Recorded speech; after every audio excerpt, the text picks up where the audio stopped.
Hi everyone, my name is Neelie. I'm running the page Neelie 360 and I have here with me BESV JR1.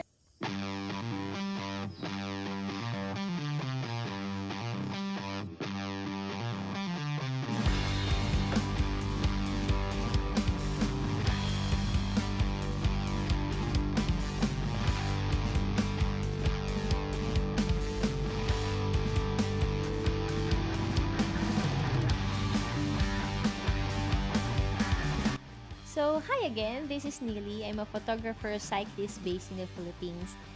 And to be honest, I'm only familiar with a few manufacturers of e-bikes and BESV is not one of them.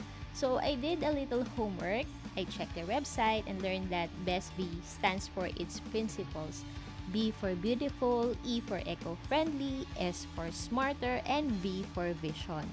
Apparently, this maker of premium electric bikes has garnered awards in the global e-bike industry. So, JR1 is BESV's electric road bike, and BESV Philippines lent me this bike to assess who this bike is for. At first glance, this bike looks and feels like a high-end road bike, and the bike frame's design and colorway conceal the integrated power system and rear hub motor. It is made of an alloy frame with internal cable routing that comes in three colors. So they have white, they have blue, and black. The rear hub motor is powered by a 252 watt-hour battery. It has Shimano 105 2x11 speed components, Shimano 105 hydraulic disc brakes, Maxxis 700 by 25C tires, Soleil Italia saddle, and vibrant LCD display. The battery has its proprietary charger. Charging time takes 3 to 4 hours, about 35 minutes per bar. So even without my phone and speedometer, I was able to monitor my speed, average speed, distance, odometer, time of the day, and so on through JR1's LCD. Unfortunately, gradient monitoring is not among the data provided. You can connect your mobile device to this bike through the BESV application for more information about your ride. I relied on JR1's interface to monitor my speed. However, my personal speedometer and my phone remain as my preference for data monitoring at the end of the bike ride because I'm more familiar with the system and I can upload the data to Strava right away. With Shimano 105 derailleur, shifting is smooth and easy. So without utilizing JR1's pedal assist feature, it feels like I'm riding an ordinary bike. Given the motor and battery of this bike, there is an added amount of weight, and for reference, an alloy bike weighs 9 to 11 kilograms depending on its components. On the other hand, JR1 is 16 kilograms. Despite being a 16 kilogram bike, I was able to lift this bike on my own. However, given its weight, climbing could be extra difficult for some cyclists without the pedal assist being turned on. So, JR1 has three motor assistance modes: Eco, Smart, and Power. This can be activated and adjusted by pressing the left and right buttons near the STI. JR1's LCD and power button will turn blue if you are on Eco mode, purple for Smart, and red for Power. This e-bike has no throttle, so you need to spin, you need to do the work as the motor is just there to give you a push up to 25 km per hour. The torque will depend on the amount of power you give to the bike and the motor assistance mode. Once your speed is above 25, there will be no more motor assistance for you, and once your speed drops below 25 km per hour, the motor will automatically do its job. So at first, I was cautious about the pedal assistance mode. I was worried that it might suddenly push the bike so hard that it might be difficult to control. But I was wrong, it feels safe. Actually, it feels safer than riding a motorcycle. Whenever you climb with the pedal assist on, the more power that the bike generates for the pedal assist, the faster the battery drains.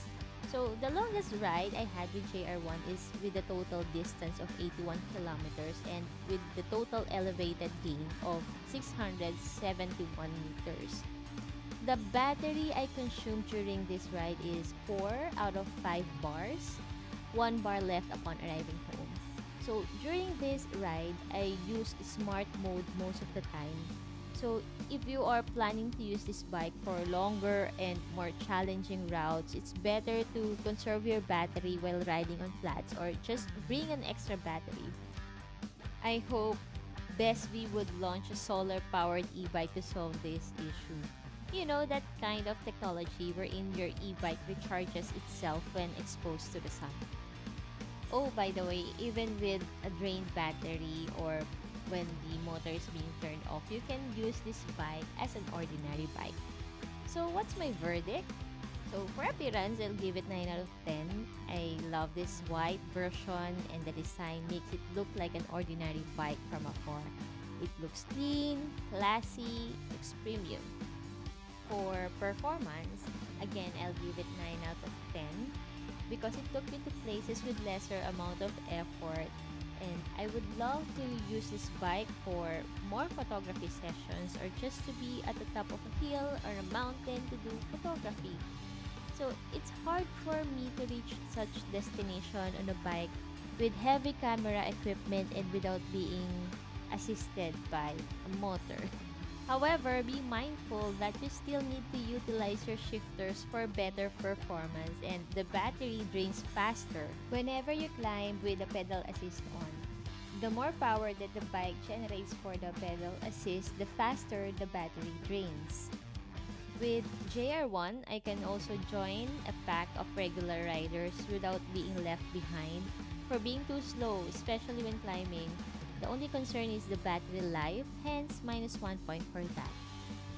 So with these things in mind, I recommend BESV JR1 for the elderly or people with medical conditions or physical limitations who would like to explore and enjoy cycling with friends or family without being left behind, or simply riding solo without exerting too much effort. It is also good for casual riders like me who simply want to enjoy cycling or riding on a bike, not being too competitive and just be in interesting destinations. I do consider this also for commuters as an alternative mode of transportation. Imagine being too exhausted at work and then just ride your bike, just chair one, chill while on your way home. So that's it. Thanks for watching. If you find this review helpful, please subscribe and give me a thumbs up. Let me know your thoughts about this review by leaving a comment below. See ya!